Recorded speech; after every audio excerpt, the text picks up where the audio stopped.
TV digital breaking చూస్తూ ఉన్నాము. తెలుగు రాష్ట్రాల్లో బెట్టింగ్ యాప్స్ ప్రమోట్ చేసిన వారందరిపై కూడా కేసులు నమోదు చేస్తున్నది పోలీసు యంత్రాంగం. సో ప్రజెంట్ దానికి సంబంధించిన బ్రేకింగ్ చూస్తూ ఉన్నాము.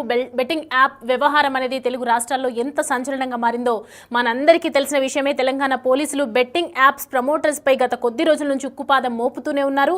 ఇందులో భాగంగానే ఇన్ఫ్లుయెన్సర్లు, సినీ సెలబ్రిటీలపై కూడా కేసులు నమోదు చేస్తూనే ఉన్నారు పంజాగుట్ట పోలీసులు. సో పంజాగుట్ట పోలీస్ స్టేషన్లో 11 మంది ఇన్ఫ్లుయెన్సర్లపై, అలాగే మియాపూర్ పోలీస్ స్టేషన్లో 25 మంది సినీ నటులపై కూడా కేసు నమోదు చేయడం జరిగింది. సో మొన్న మనం చూసాము విష్ణుప్రియ, అలాగే రీతు చౌదరి, నిన్న శ్యామల కూడా పోలీస్ స్టేషన్కి విచారణకు హాజరైనటువంటి దృశ్యాలు మనం చూసాము. సో 3 గంటల పాటు, కొన్ని గంటల పాటు రీతు చౌదరిని, అలాగే విష్ణుప్రియని, శ్యామలని విచారించారు. మరో 2-3 కూడా విచారించడం జరిగింది. సో ఇవాళ కూడా విచారణకు హాజరు కావాలని నోటీసులు ఇచ్చినటువంటి నేపథ్యంలో రీతు చౌదరి విచారణకు, బెట్టింగ్ యాప్ ప్రమోషన్కి సంబంధించి, కేసుకు సంబంధించి విచారణకు హాజరు కాకపోవడంపై సర్వత్రా ఉత్కంఠ నెలకొంది. అసలు ఎందుకు విచారణకు హాజరు కాలేదు? విచారణలో, మొన్న జరిగినటువంటి విచారణలో అడిగిన ప్రశ్నలు ఏంటి? విచారణకు సరిగ్గా సహకరించారా? మరి సహకరిస్తే గనక ఆమె దగ్గర కరెక్టు ఆధారాలు కనుక ఉండుంటే ఖచ్చితంగా ఇవాళ రీతు చౌదరి విచారణకు హాజరు కావాలి. కానీ ఎందుకు విచారణకు హాజరు కాలేదే అనే ప్రశ్నలు ఇప్పుడు తలెత్తుతూ ఉన్నాయి. ఒకవైపు విష్ణుప్రియ కూడా కోర్టుకు వెళ్ళడం జరిగింది, బెయిల్ కోసం కోర్టుకు వెళ్ళడం జరిగింది. రేపటి రోజున తన పైన ఎఫ్ఐఆర్ కొట్టివేయాలని నమోదు చేస్తూ విష్ణుప్రియ కూడా కోర్టును ఆశ్రయించడం జరిగింది. దీనికి సంబంధించినటువంటి బ్రేకింగ్ చూస్తున్నాం ఇప్పుడు ప్రజెంట్. విచారణకు రాకపోతే మరి రీతుకు మరోసారి నోటీసులు ఇచ్చే అవకాశాలు ఉన్నాయా? ఎలా ఉండబోతుంది? మా ప్రతినిధి సురేష్ లైవ్ లో సిద్ధంగా ఉన్నారు. సురేష్ అడిగి మరిన్ని అప్డేట్స్ తెలుసుకుందాం. సురేష్, చూస్తూ ఉన్నాం కదా, రీతు చౌదరి మొన్న కొన్ని గంటల పాటు విచారణ జరిపారు, విచారణకు హాజరైంది. మరి ఇవాళ విచారణకు ఎందుకు హాజరు కాలేదు? బెట్టింగ్ యాప్స్పై పంజాగుట్ట పోలీసులు కేసు దర్యాప్తు చేస్తున్నారు. ఇందులో భాగంగానే రీతు చౌదరిని, విష్ణుప్రియని ఈరోజు రెండోసారి విచారణకు రావాలని చెప్పేసి కూడా మొదటి రోజే వారికి విచారణ ముగిసిన సమయంలో పోలీసులు చెప్పారు. కానీ విష్ణుప్రియ హైకోర్టులో పిటిషన్ దాఖలు చేసింది. తనపై నమోదైనటువంటి 2 పిటిషన్ల ఎఫ్ఐఆర్లను క్వాష్ చేయాలంటూ కూడా ఆమె పిటిషన్ పేర్కొనింది. ఎందుకంటే ఒకే కేసు పైన 2 ఎఫ్ఐఆర్లు ఎలా చేస్తారని చెప్పేసి కూడా హైకోర్టు పిటిషన్లో విష్ణుప్రియ పేర్కొనడం జరిగింది. దానికి సంబంధించే మధ్యాహ్నం తర్వాత విష్ణుప్రియకు సంబంధించిన పిటిషన్ విచారణకు రాబోతుంది. అయితే రీతు చౌదరి ఈ విచారణకు రావాల్సి ఉంది. రీతు చౌదరికి సంబంధించిన స్టేట్మెంటు, మరింత సమాచారం పోలీసులు సేకరించాల్సి ఉండగా ఆమె ఈరోజు విచారణకు గైర్హాజరైంది. ఈరోజు రాలేదు. అయితే పోలీసులకి సమాచారం ఇచ్చిందా, లేదంటే పోలీసులే మళ్ళీ సమయం రావాల్సినప్పుడు రావాలని చెప్పేసి చెప్పారా అనే దానిపై కూడా స్పష్టత లేదు. కానీ పోలీసులు అయితే కేసులో దర్యాప్తు వేగం చేశారు. ఎవరైతే 11 మంది సెలబ్రిటీస్ ఉన్నారో వారికి సంబంధించిన పూర్తి యూట్యూబ్కి సంబంధించి సోషల్ మీడియాలో వీళ్ళు చేసిన బెట్టింగ్ యాప్స్కి సంబంధించిన ప్రమోషన్ వీడియోస్ అన్నిటిని కూడా కలెక్ట్ చేశారు. ఈ కేసుకు కావాల్సిన ఆధారాలన్నిటిని కూడా పోలీసులు సేకరిస్తున్నారు. ఎందుకంటే మొదట ఆధారాలన్నీ సేకరించి వారిని విచారిస్తున్నారు.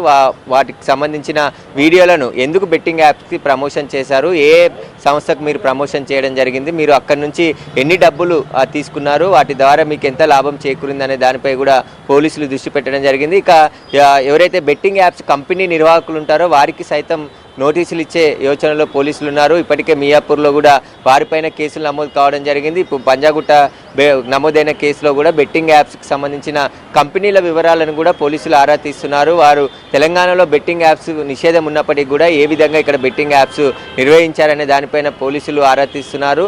రీతు చౌదరి మాత్రం ఈరోజు డుమ్మా కొట్టింది, గైర్హాజరైందని చెప్పొచ్చు. లేకుంటే పోలీసులు సమయం కోరిందా మళ్ళీ విచారణకు అనే దానిపై కూడా స్పష్టత లేదు. కానీ హైకోర్టుకు అయితే విష్ణుప్రియ వెళ్ళింది. ఎందుకంటే శ్యామలకి హైకోర్టులో ఊరట లభించింది, ఆమె అరెస్ట్ చేయొద్దు కానీ విచారణ చేసుకోవచ్చు అని చెప్పేసి కూడా హైకోర్టు స్పష్టంగా ఆదేశాలు జారీ చేసింది. కాబట్టి ఇప్పుడు విష్ణుప్రియ కూడా హైకోర్టులో క్వాష్ పిటిషన్ దాఖలు చేసింది. తనపై నమోదైనటువంటి 2 ఎఫ్ఐఆర్లను కూడా కొట్టివేయాలని చెప్పేసి ఆ పిటిషన్లో పేర్కొంది. కాబట్టి ఈరోజు మధ్యాహ్నం లంచ్ తర్వాత ఆమె పిటిషన్ విచారణకు వచ్చే అవకాశం ఉంది. ఒకవేళ కోర్టు ఎలాంటి డైరెక్షన్స్ ఇస్తుందో ఆ డైరెక్షన్ ప్రకారం పోలీసులు ముందుకు వెళ్ళే అవకాశం కనబడుతుంది. విష్ణుప్రియ కూడా కోర్టు ఇచ్చే ఆర్డర్స్ ప్రకారమే ముందుకు వెళ్లేందుకు ఈరోజు విచారణకు గైర్హాజరైనట్టుగా కనిపిస్తుంది. ఖచ్చితంగా కోర్టు విచారణ అనంతరం కోర్టు ఒకవేళ విచారణకు వెళ్ళండి అని చెప్తే ఆ రోజు మళ్ళీ విచారణకు వచ్చే అవకాశం కనబడుతుంది. ఇక మిగతా ఎవరైతే పరారీలో ఉన్నారో, ఇమ్రాన్ ఖాన్, మరికొంతమంది పరారీలో ఉన్నారో వారికి సంబంధించి గాలింపు చర్యలు కూడా చేస్తున్నారు. ఎందుకంటే మొత్తం 11 మంది పైన కేసు నమోదైంది కాబట్టి అందులో కొంతమందే పోలీసు విచారణకు హాజరయ్యారు. మిగతా వాళ్ళు ఇంకా విచారణకు హాజరు కాలేదు కాబట్టి వారు ఎక్కడున్నారు, వారి సెల్ ఫోన్కి సంబంధించిన వివరాలు సేకరిస్తున్నారు. ఫోన్లో టచ్లోకి రావట్లేదు, ఫోన్లు స్విచ్ ఆఫ్ ఉన్నాయని చెప్పేసి కూడా పోలీసులు చెప్తున్నారు. ఇమ్రాన్ ఒకసారి పోలీసులకు టచ్లో వచ్చి నేను హైదరాబాద్లో ఉన్నాను, ఎక్కడికి వెళ్ళలేదు అని చెప్పేసి పోలీసులకు సమాచారం ఇచ్చినట్టు తెలుస్తుంది. కానీ ఇప్పటివరకు పంజాగుట్ట పోలీసుల విచారణకైతే ఇమ్రాన్ రాలేదు. పరేషాన్ బాయ్స్ పేరుతో అతను యూట్యూబ్ రన్ చేస్తున్నాడు. సోషల్ మీడియాలో ఇన్స్టాగ్రామ్ అనేక ఎక్స్ ఖాతా కూడా అతనికి ఉంది కాబట్టి ఆ సోషల్ మీడియా ప్లాట్ఫామ్లలో బెట్టింగ్ యాప్స్కి సంబంధించిన ప్రమోషన్ వీడియోస్ అందరూ చేశారు. ఒక్కరు కాదు, ఇద్దరు కాదు, వందల మంది సెలబ్రిటీస్ ఈ ప్రమోషన్ వీడియోస్ చేశారు. సోషల్ మీడియాలో యాక్టివ్గా ఉండేటటువంటి సెలబ్రిటీలను సినీ నటులతో పాటు కూడా ఇటు యూట్యూబర్స్, ఇన్ఫ్లుయెన్సర్స్ ఎవరైతే ఉన్నారో వారికి సంబంధించి లక్షలలో ఫాలోవర్స్ ఉన్న వారందరినీ కూడా బెట్టింగ్ యాప్స్ ద్వారా ప్రమోషన్ చేయించారని చెప్పేసి ఇప్పటికే పోలీసులు గుర్తించారు. ఈ బెట్టింగ్ యాప్స్ ప్రమోషన్ ద్వారా పెద్ద ఎత్తున డబ్బులు నెల వీళ్ళు తీసుకున్నారు. అది కూడా ఆన్లైన్ ద్వారానే డబ్బులు తీసుకున్నట్టుగా పోలీసుల స్టేట్మెంట్లో ఇప్పటి వరకు విచారణకు హాజరైనటువంటి వారు చెప్పారు. కాబట్టి మిగతా వారు ఎలా తీసుకున్నారు, అసలు బెట్టింగ్ యాప్స్ ఎక్కడ కేంద్రంగా నడుస్తున్నాయి, కొన్ని ఇండియాలో ఉన్నాయి, కొన్ని అబ్రాడ్లో నుంచి ఈ బెట్టింగ్ యాప్స్ని ఆపరేటింగ్ చేస్తున్నారు. కాబట్టి అక్కడి నుంచి ఏ బెట్టింగ్ యాప్స్ ఆపరేటింగ్ చేస్తున్నారు, ఇండియాలో ఎక్కడున్నాయి, వాటికి సంబంధించి ఇప్పటికే సైబర్ సెక్యూరిటీ బ్యూరో పోలీసులు కూడా అవగాహన కార్యక్రమాలు ఏర్పాటు చేశారు. ఒక ప్రెస్ నోట్ కూడా రిలీజ్ చేయడం జరిగింది.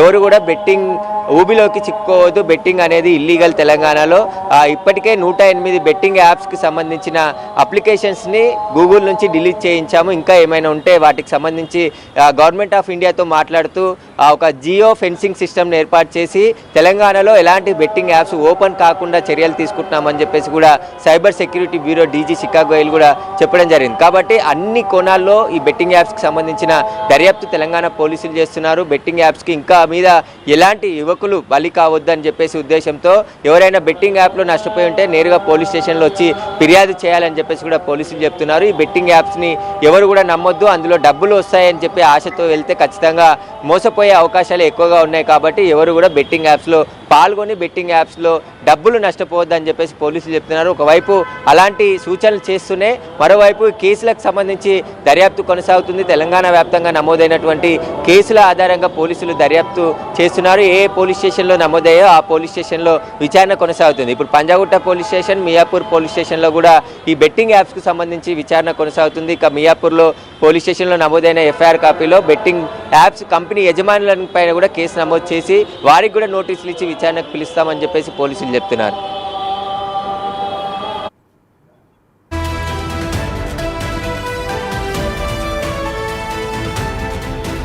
చూస్తూ ఉన్నాం కదా, పంజాగుట్ట పోలీసులో కేసు నమోదు చేశారు. పలువురు సినీ ప్రముఖుల మీద, సెలబ్రిటీస్ మీద మనం చూస్తూ ఉన్నాము. దానికి సంబంధించినటువంటి బ్రేకింగ్.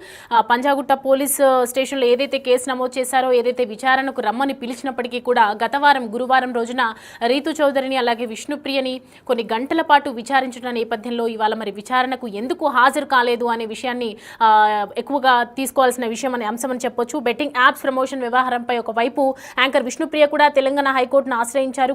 క్వాష్ పిటిషన్ కు సంబంధించినటువంటి దాఖలు చేయడం జరిగింది. బెట్టింగ్ యాప్స్ కేసులో తనపై నమోదైనటువంటి 2 ఎఫ్ఐఆర్లను క్వాష్ చేయాలంటూ యాంకర్ విష్ణుప్రియ హైకోర్టు